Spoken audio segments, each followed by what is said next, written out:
How's it going, ladies and gentlemen? Welcome back to the channel. It's Coach Javi here, and I know it's been a really long time since I've uploaded a YouTube video, but I figured I'd try and get back into the swing of things, and what better way to do it than one of my favorite types of videos that I used to do on the channel, which is the Tactics Corner series. So in order for myself to stay sharp in the video analysis part of my coaching, I want to do a breakdown on a Premier League match, maybe every week, maybe every other week, as often as I can. I think it's also a good way for me to share a lot of information with other coaches and with other players out there who want to take a look at how I break things down or how a coach breaks down a match. So as you can see from the title of this video, for today's breakdown, we are going to do the Arsenal-Chelsea match. A very good game, 2-2 final, where I believe that Chelsea probably deserved a little bit more than a draw.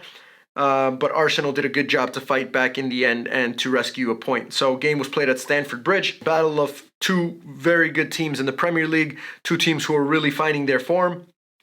So without further ado, let's get straight into it.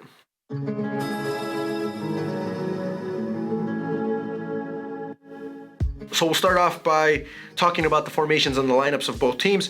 Arsenal in a 4-3-3, although it was slightly different in their build-up phase, but this is how they lined up on paper. So obviously they have Raya in goal, they have Gabriel and Saliba as the two center backs, and then they started with Zinchenko on the left and White on the right. Jorginho was playing more as a 6 so that Declan Rice and Odegaard can be a little bit higher up the field. And then the front three, very good front three with Martinelli on the left, Saka on the right, and Gabriel Jesus up top. As for Chelsea, they started with Sanchez in goal. They had Thiago Silva and Colwill as the two center backs, and then Cucurella on the left, and then Gusto on the right.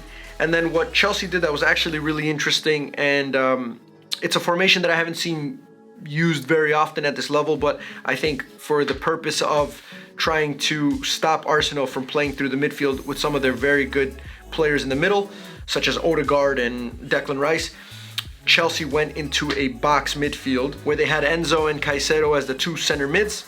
At the bottom of the box, in front of them, they had Palmer and Gallagher, and then really far out wide, they had Sterling on the right and Mudryk on the left. So it's a weird formation because you don't really have a center forward. You don't have somebody who's going to be all the way up top being able to kind of hold up the play. But the way that Chelsea played it was actually very, very smart. So obviously an interesting matchup right away from the formation and the lineups. But let's go into the team tactics of both teams.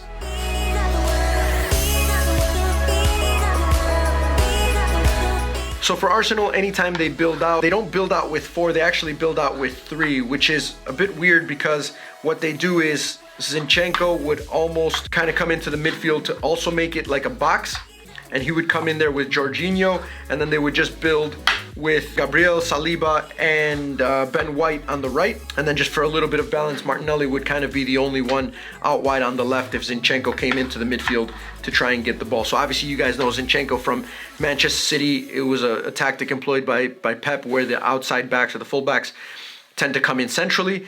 He was almost playing like a center mid at one point, which was really good by Chelsea to block off that central part of the field.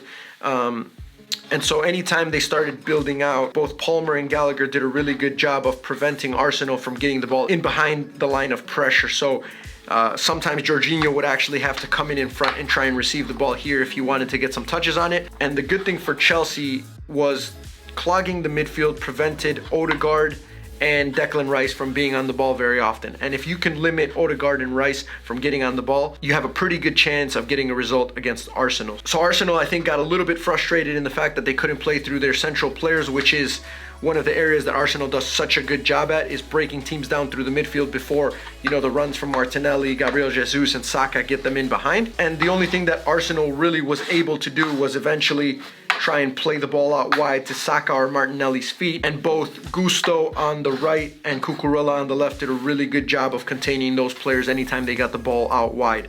I would have liked to see Arsenal, as soon as they got the ball to feet, is have the outside backs really push up and create these 2v1 situations out here, because I think Chelsea was okay with having Cucurella go 1-versus-1 with Saka, and I think if you have an overlapping outside back, I think that creates a lot of danger and a lot of problems for Chelsea, considering the fact that they had most of their players in the midfield. But Arsenal failed to do that, to be honest, and so anytime they got the ball out wide, it really was just a ball being played back in, or at some point Chelsea was able to win back possession of the ball. Chelsea's game plan was actually quite simple. So they built out with just the two center backs, pushing their outside backs a little bit higher up the field. Mudryk and Sterling, both of them very, very disciplined to stay really far out wide. So when Chelsea was in their starting positions and they had the 4-versus-3 in the midfield, because obviously Arsenal's fullbacks had to get back into position, Chelsea did a really good job of getting just enough time and space for their central midfielders to get the ball and find Sterling out wide. And Sterling was having a field day going at Gabriel, because obviously, as I said, if Zinchenko was pushing into the midfield, it would force Gabriel to go out wide with Sterling. And the reason why Sterling was so effective is because he's such a good player when he runs at players, but he's also smart enough to know the timing of when that ball needs to be served in the middle. So after Chelsea try and find Sterling out wide, then obviously they get Gallagher and Palmer into the box for crosses, as well as Mudryk. And so everybody pushes up a little bit. And so instead of them having a center forward or two center forwards, they actually did a really good job of getting these two attacking central midfielders into the box, into dangerous areas for them to be acting as the center forwards. So that was kind of the general principle of both teams. Let's go ahead and break down each of the goals.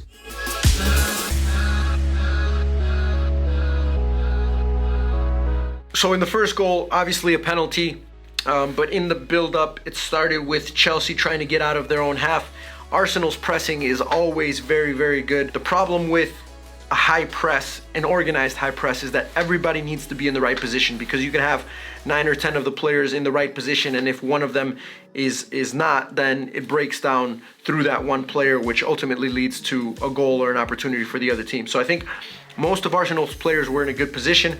I think the one player who failed to be in the right position was Saliba. Saliba was kind of caught in between, kind of getting ready to intercept the ball on this side and also marking Gallagher. And I think it's a very simple concept. Whoever the target is of the opposition, you got to make sure that somebody's nice and tight, because if that's their outlet and they get the ball and they're able to turn, it creates a lot of danger. So I think Saliba was just a couple steps behind. When the ball ends up getting played, it's a little bit of a lucky ball that Saliba's out of position. Gallagher manages to get it and face forward, and Gallagher did a really, really good job throughout the first half, not just getting into these spaces and getting the ball in a position to be able to turn and go forward, but there was also a couple of plays where he dribbled through 2 or 3 Arsenal players before playing the ball out wide. So that was Chelsea's tactics again. Can they find Gallagher, Palmer in these areas? And once they're able to face forward, the ball immediately goes to Raheem Sterling out wide before the rest of the players going in and crash the box. So they managed to find Gallagher, Saliba's on the wrong side, and then when the ball gets out wide to Raheem Sterling, everybody obviously drops back in. Chelsea's 2 players, Palmer, Gallagher, and Mudryk, start getting into the box, and when Raheem Sterling gets the ball, I think it's the timing of the 2 central players not to be there too early to the point where they can be marked quite easily, but just making it at the right time, so when the ball comes into the box, they have an opportunity to score off of a header. Saliba manages to track all the way back into the box. However, when the ball gets played in, obviously you guys saw his body positioning is not correct. He's got his arms out, and so when Chelsea headers the ball, it ends up hitting Saliba on the arm, and then it turns into a penalty that Palmer converts. So the counterattack was a common theme for Chelsea, and I think it was one of the reasons why they were so successful in breaking Arsenal down. So as we go into the second half, I was interested to see what Arsenal was going to do. I knew Arteta was probably going to make some sort of a change. I also knew that at some point Arsenal was probably going to put in Trossard and Havertz to give him something in the attack, but I think Arteta wanted to see how they started the second half before he made too many changes. So Chelsea, obviously pretty early into the second half, managed to get another opportunity. It was pretty much the same game plan from Chelsea anytime they get the ball, trying to find Raheem Sterling and Mudryk isolated 1-versus-1. Mudryk managed to get in the box, and I think obviously he's trying to cross the ball, gets a little bit lucky, the cross chips Raya, and all of a sudden it's 2-0 Chelsea. So it was 2-0 for quite a bit of time, and then obviously Arsenal continue their high press. Chelsea trying to build out.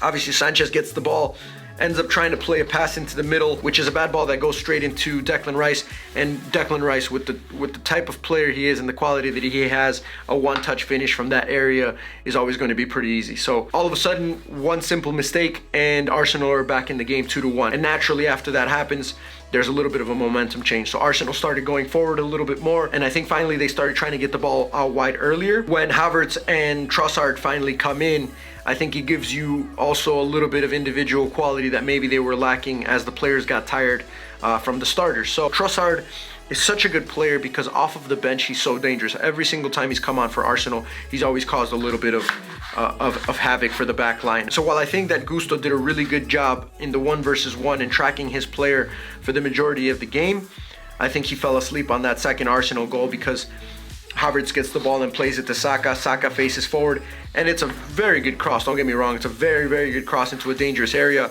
but I think the positioning of Gusto in relation to Trossard, Gusto should be able to pick that one up and prevent Trossard from getting in behind. However, he falls asleep a little bit. Trossard gets in behind when the ball gets played in there at the corner of the 6, and Trossard puts it away. So looking at the tactics behind all 4 of the goals, I do feel that Chelsea probably deserved the 3 points, but credit to Arsenal because they never gave up because of their successful pressing. And because of their pressing, I think they forced Sanchez into a mistake, which got them back into the game. And I think, again, bringing on players later in the game that have some individual quality, it's always going to give you an opportunity to get back into the game.